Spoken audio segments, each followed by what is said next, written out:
Beyond the Bases is on the air on a Tuesday afternoon.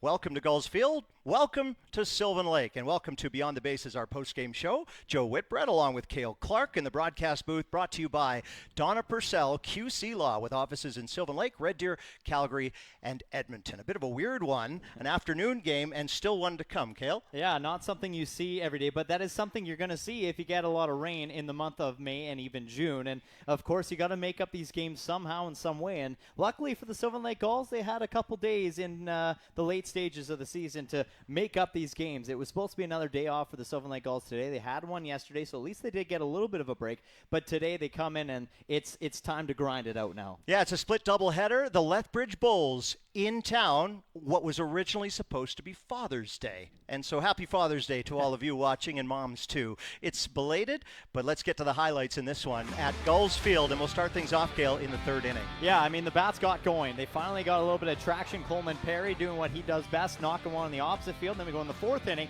Jaden Flores, he finds a way to drive in a run and then also get over to third with a nice triple. And in the fifth inning, the Lethbridge Bulls come back and they hit it deep. This team doesn't go away. No, they sure don't. I mean, they have always been a hot offensive powerhouse team. And, but the Sylvan Lake Gulls defense, right after that home run, you know what Noah Bourgeois does? Says, okay, I'm not going to get rattled. I'm going to strike out 3 straight batters to get out of this inning. Noah Bourgeois ended up being our player of the game. And there were certainly lots of choices up here in the broadcast booth because the Gulls hit nothing but RBIs to end this game. So it was a weird game because, yes, every single hitter contributed up and down the lineup. The only guy that didn't get a base hit was Michael Quick, but he came around to score 4 or 5 times himself. He's gotten on base every single time. He went 5 for 5 at the plate appearance for getting on base. This was one of those rare afternoon games alone, but also rare in that the mercy rule was in effect. If a team is up by 10 or more after the 8th, then the game is called, and as you can see on the scoreboard,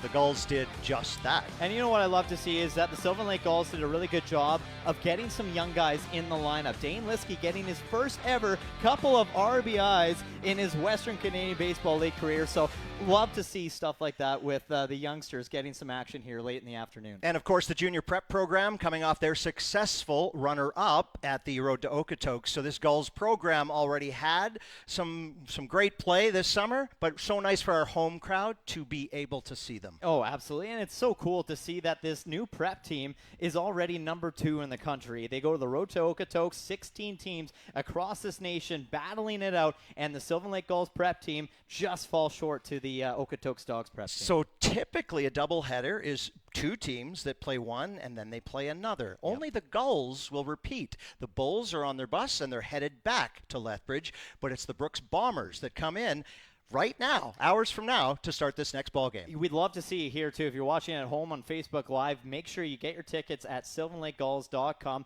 It's going to be a game because you know what? The Brooks Bombers are a hungry team right now. They are fighting for their lives right now to get into that postseason picture. And, of course, coming off a loss to the Lethbridge Bulls yesterday, the Bombers are going to be coming in very hungry, and Sylvan Lake's going to have a real test against them today. Yeah, and the Gulls are looking for these points and wins as well. Yes. Not that far from the first place Okotoks Dogs. Yeah, it'll just inch them even that much closer, the Okotoks Dogs. They were coming into today's game, they were 3.5 back from the Dogs. Now they're about 3, and depending on what the Dogs do tonight, that could be even up 2.5 to just 2 games back. So it's crazy to see what this is going to turn out to be after what it's all said and done here tonight at Gulls Field. But yes, Sylvan Lake still has some work to do. This is the time to heat up and, really paint your picture in the playoffs and give yourself some home field advantage. Tens of thousands of guests here in the town of Sylvan Lake on a beautiful summer holiday for many, and lots got to see a great ball game. Cale, we'll let you get turned around